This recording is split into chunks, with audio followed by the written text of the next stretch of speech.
নাই আমার সার্টিফিকেটের। যেখানে মামা চাচা খালুর সুপারিশ ছাড়া কোনো চাকরি হয় না, সেখানে সার্টিফিকেট রেখে কি লাভ? কত স্বপ্ন নিয়ে এই ঢাকা শহরে আসছিলাম,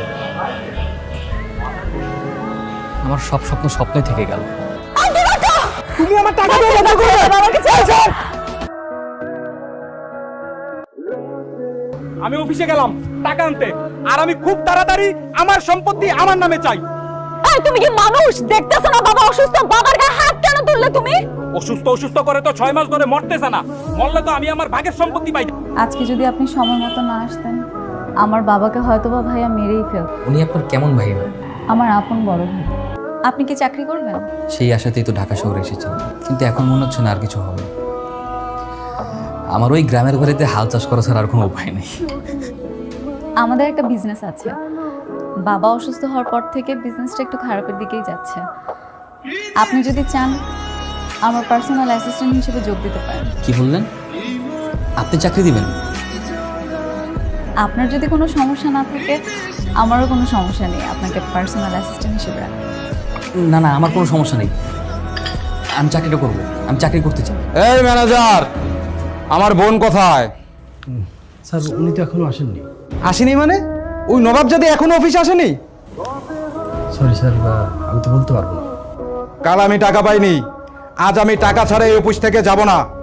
স্যার আপনি উত্তেজিত হবেন না, আপনি বসুন। ম্যাডামের চেক বই লাগবে, ওনার সিগনেচার লাগবে, উনি ছাড়া আমি আসলে কিছুই করতে পারবো না। আসসালামু আলাইকুম ম্যাম। ম্যানেজার সাহেব, কি হয়েছে এখানে এত ভিড়? আপনার বাবা এখন কেমন আছেন?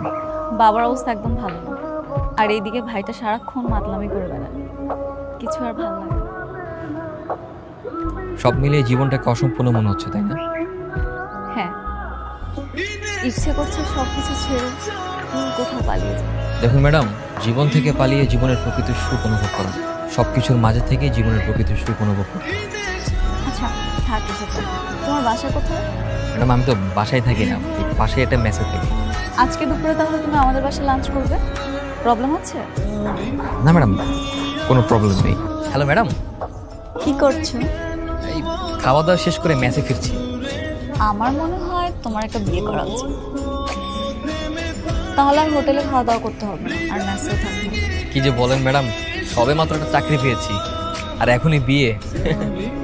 শুভ কাজে দেরি করতে হয় না, জানো না? ঠিক আছে ম্যাডাম, আপনি যখন বলেছেন তাহলে আপাতত একটা বিয়ে করা দরকার। আপাতত একটা বিয়ে মানে ভবিষ্যতে কি আবার বিয়ে করার প্ল্যান আছে নাকি? না না ম্যাডাম, আমি তো জাস্ট মজা করে বলেছি। সত্যি কথা বলতে, যাকে পছন্দ করি তাকে যদি মনের কথা বলতে পারতাম, তাহলে তো আর কোনো কথাই থাকতো না। বাবা, ও আমার বন্ধু সাব্বির, খুবই ভালো ছেলে।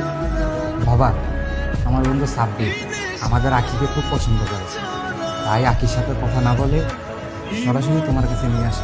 আখির বিয়ে? হ্যাঁ বাবা, তাছাড়া সাব্বির অনেক ভালো ছেলে, আর ওর ফ্যামিলি অনেক ভালো। ঠিক আছে। শোনো, আমি কে? আমি তোমার বস, আর তুমি আমার পার্সোনাল অ্যাসিস্ট্যান্ট। তো আমি যেখানে যেখানে যাব তোমাকে সেখানেই যেতে হবে, বুঝতে পেরেছো?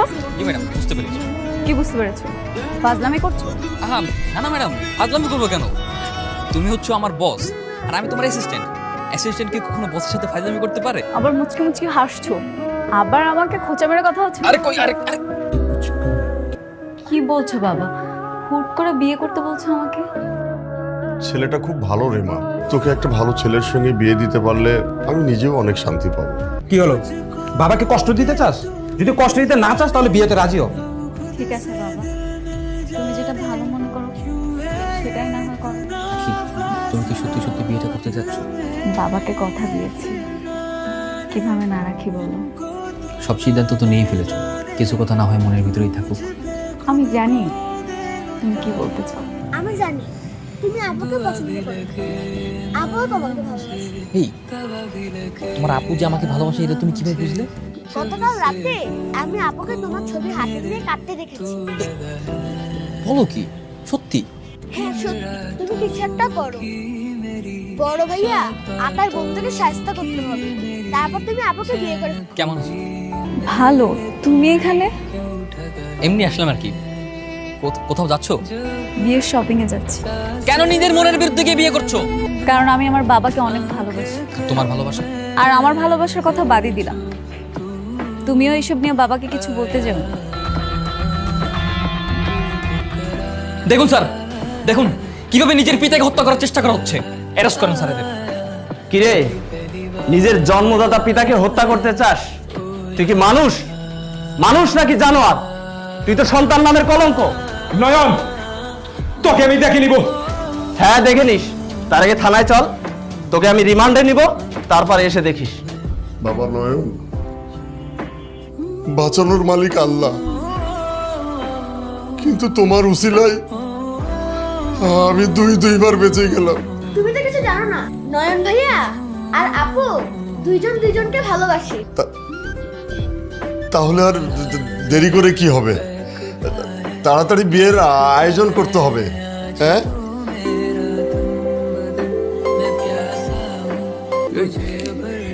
এত পাকনামি করতে বলছে কে? হ্যাঁ, দিমু কত দিমু।